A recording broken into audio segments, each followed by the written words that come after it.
Hey Ichabods, this is Eric Juss. I'm the Director of Facility Services here at Washburn University. As we welcome you back to campus this fall, we wanted to give you a little update about what's going on since you left. For the Facility Services group, we typically handle all custodial, janitorial, maintenance, operations, and project management functions for the university. And this year, with the coronavirus COVID-19 outbreak, we've been focused a little bit more on safety and getting ready for the fall to make sure faculty, students, and staff are safe as they come back to campus. A few of the things that we've been focused on are academic classrooms and making sure we have social distance between desks and chairs. We've also been focusing on cleaning and sanitation and disinfecting offices and department suites and classrooms and common areas and every other space around campus. And we will show you some of that. And also we have been posting signage around campus to help remind everybody the best ways to stay safe while you're here on campus. All right, let's go inside and take a look at some of the progress updates that have been going on. As you can see on the door, there is a sign that mentions all masks are required, and that is a requirement of Washburn University inside all buildings and outside when you're within 6 feet of another person. So I will don my mask and we'll go inside and take a look.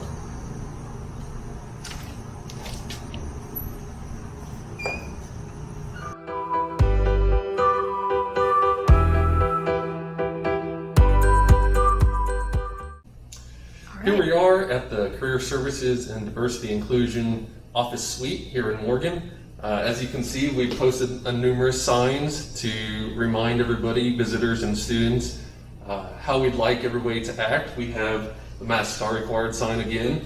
We have the Stop and Spread Germs sign talking about 6 feet of distance, washing hands, all those things that the CDC recommends that we should be covering. So let's go in and see what kind of other modifications we've made to keep everybody safe.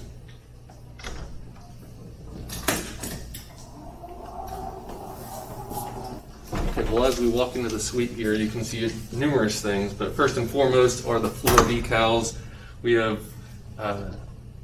decals on the floor that talk about staying 6 foot apart, the social distancing, and really what we've done is put these in locations where we expect visitors to stand and wait, or stand and have their transaction with the office personnel. So you'll see one there, you'll see one over here by the desk, and numerous others around the office. Coming over here, again, more reminder signage. We do have a stop sign that we've placed here in this corridor just to remind folks to not walk on by and directly into an office, but to stop, be greeted, and find out where you're going to and make sure there's nobody standing there and that you would form a line. So again, more measures to try and maintain the distances. As we walk back in here, okay, here we've also mounted plexiglass partitions and barriers. It gives one more level of protection as we have a transaction that might be occurring at this desk.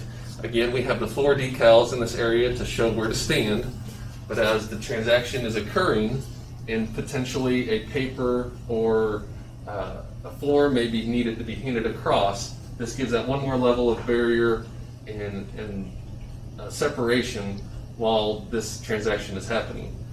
So in addition to the facility staff cleaning areas and disinfecting areas daily, we have also supplied each department and classroom with a set of sanitation supplies.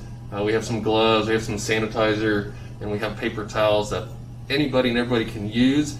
These specifically would be the department would come through and after they have visitors can wipe down their areas, specifically anything that a visitor may have touched, so that is clean and sanitized for the next visitor.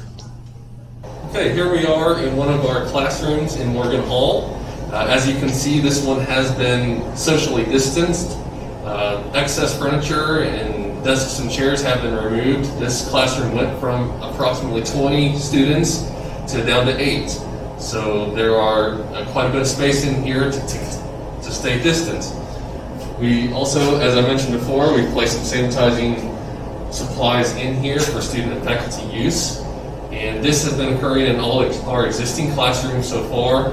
And not only that, but we've been looking at other spaces across campus for use as classrooms that were not traditionally classroom spaces. And we will walk over to maybe library and take a look at one of those spaces now.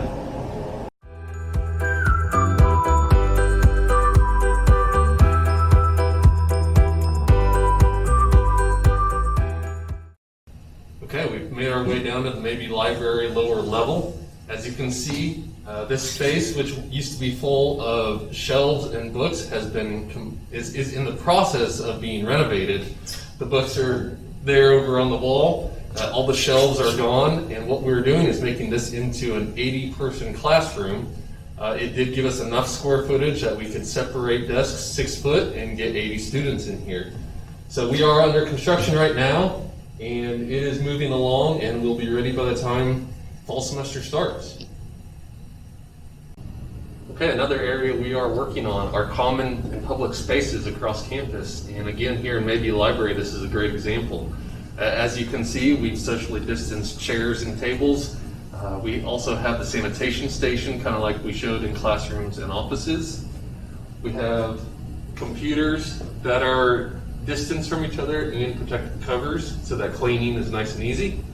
And you can see some of the sign making material as we continue to produce signs for posting around the campus. This way, when we're in common spaces, we are promoting socially distant seating for all of our visitors, students, faculty, and staff. We have talked about signage quite a bit, and on these exterior doors, you will see some of the examples. We have enter-only signs on one side, we have exit-only signs on the other, and this is our effort to regulate traffic flow and make sure we have some distance as people pass each other in hallways and entrances.